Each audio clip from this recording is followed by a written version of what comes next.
today's topic is phylum Protozoa.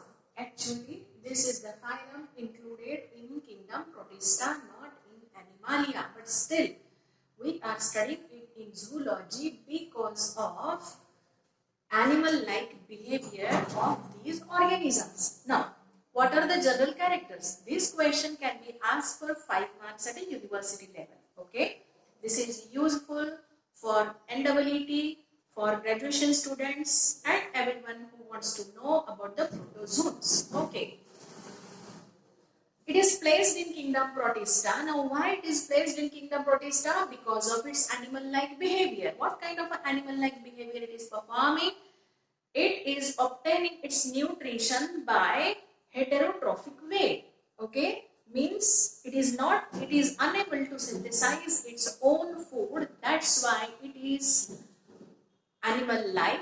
And secondly, it shows a motility, and that's why these two behaviors are considered as a animal-like behavior, and it is placed in kingdom Protista. Now, it is microscopic, means you cannot watch it by your open eyes. You will have to take a help of a microscope. फिर इसका शरीर एक ही cell से बना हुआ है, single cell. Okay, एक ही cell से बना हुआ होने के कारण टिश्यू नहीं है, ऑर्गन्स नहीं है. टिश्यू क्या होते हैं? The group of a cell is called as a tissue and the group of a tissue is called as a organ. तो यहाँ पे सिर्फ एक सेल है, no tissue, no organs. Body shape, it can be spherical, it can be irregular, it can be oval, it can be elongated or it can be flattened. Okay, अब इसके cytoplasm के पास आते हैं. तो इसका जो साइटोप्लाज्म है ये actually bounded by plasma membrane, means this will be the cytoplasm. Okay, and the cytoplasm will be having a boundary of plasma membrane.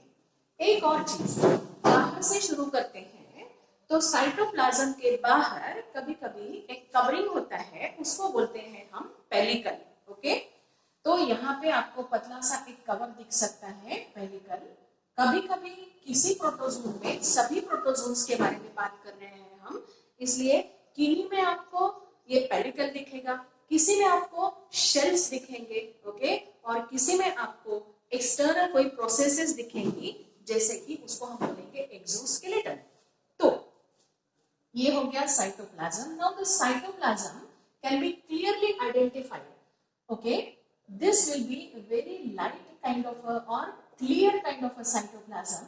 So this will be called as, this area will be called as a ectoplasm. Okay, this will be the ectoplasm and the cytoplasm lying very close to the nucleus. Nucleus के आसपास जो cytoplasm है that will be called as a ectoplasm. Okay, so ectoplasm and endoplasm can be clearly identified. Okay, the next thing about the cytoplasm is that it is colorless. Most of the times it is colorless, but कुछ protozoans ऐसे हैं कि जिनमें coloured tinge दिखाई देता है, जैसे कि इसमें example is Stentor ceruleus, which shows a bluish tinge in the cytoplasm. Okay, actually cytoplasm के बाद में आते हैं इसके न्यूक्लियस के पास. ठीक है, अभी न्यूक्लियस की बात करते हैं. तो इसका जो न्यूक्लियस है ये सिंगल ही रहता है सेल में कभी कभी, लेकिन कुछ प्रोटोजोन्स ऐसे हैं जिनमें दो पाए जाते हैं. एग्जाम्पल है आर्सेलिना वल्गैरिस, या फिर कभी कभी ज्यादा भी पाए जाते हैं. एग्जाम्पल है ओपेलिना रैनारम. ओके, फिर न्यूक्लियस का शेप देख लेते हैं. तो इसके न्यूक्लियस के जो शेप है उनमें first number one is the shape of nucleus may be oval. Okay, it may be spherical, it may be kidney shaped. Okay, and it may be vesicular or granular. ये nucleus जो है, we are going to describe the nucleus now. The nucleus shape can be oval or spherical or kidney shape. ठीक है, ये कभी कभी vesicular भी हो सकता है, कभी कभी ग्रैन्युलर भी हो सकता है. ना शेप हो गया, उसका अपीयरेंस हो गया. अब आते हैं, एक मैं आपको बात बताती हूँ कि सिलिएट्स होते हैं, एक इसका क्लास है, फाइलम प्रोटोजोआ का एक क्लास है, क्लासिफिकेशन में मैं बताऊंगी आपको, तो वो है क्लास सिलिएटा। सिलिएटा का एग्जाम्पल है पैरामीशियम। पैरामीशियम में आपको दो न्यूक्लियस दिखाई देंगे, न्यूक्लियाई दिखाई देंगे। एक न्यूक्लियस को हम बोलेंगे मैक्रो न्यूक्लियस एंड दूसरे को बोलेंगे माइक्रो न्यूक्लियस, ठीक है। अब जो मैक्रो है उसमें कुछ अलग प्रकार का क्रोमैटिन होता है, तो उस क्रोमैटिन का नाम है टोफोक्रोमैटिन। अब ये जो टोफोक्रोमैटिन है, it controls all the vegetative functions of the cell, that is paramecium. Second जो माइक्रो है उसमें है आइडियोक्रोमैटिन। अब ये जो आइडियोक्रोमैटिन है, it controls all the reproductive function of the cell. Okay, इसके बाद में साइटोप्लाज्म हो गया, देन न्यूक्लियस हो गया। अब आते हैं उसके ऑर्गेनेल्स के पास। तो ऑर्गेनेल्स में आपको दिखाई देंगे डिफरेंट टाइप के वैक्यूल्स। ओके, वैक्यूल्स में आपको कॉन्ट्रैक्टाइल वैक्यूल दिखाई देगा, फूड वैक्यूल्स दिखाई देंगे एंड आपको स्टेशनरी वैक्यूल्स दिखाई देंगे। अब इसके बाद में है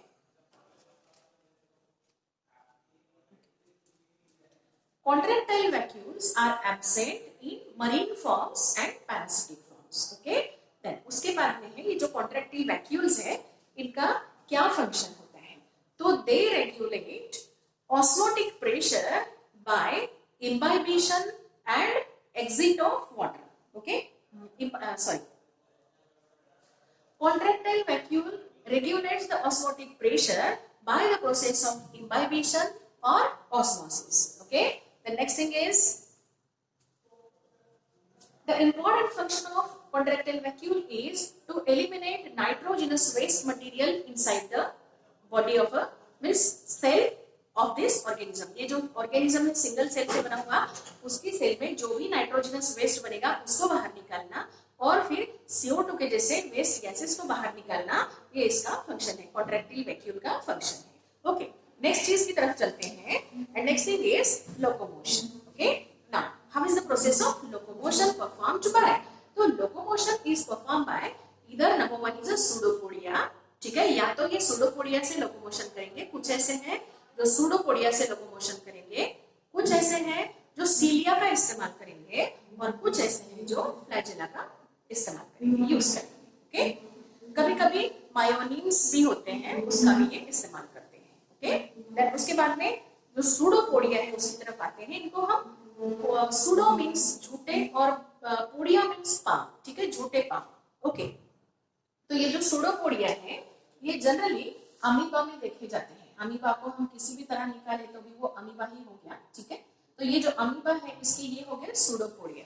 तो अब ये सूडोपोडिया जो है ना, ये दो प्रकार के होते हैं, अमीबा में कुछ अलग रहेगा एंड बाकी जो है उनमें कुछ अलग रहेगा। ओके, तो pseudopodia is of two type. Okay, number one is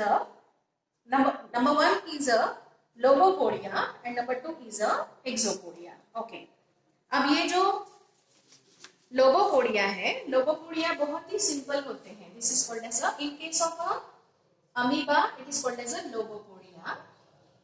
ये सिंपल होते हैं, just there is exclusion of a cytoplasm, बस यहाँ पे साइटोप्लाज्म घुस के रहेगा।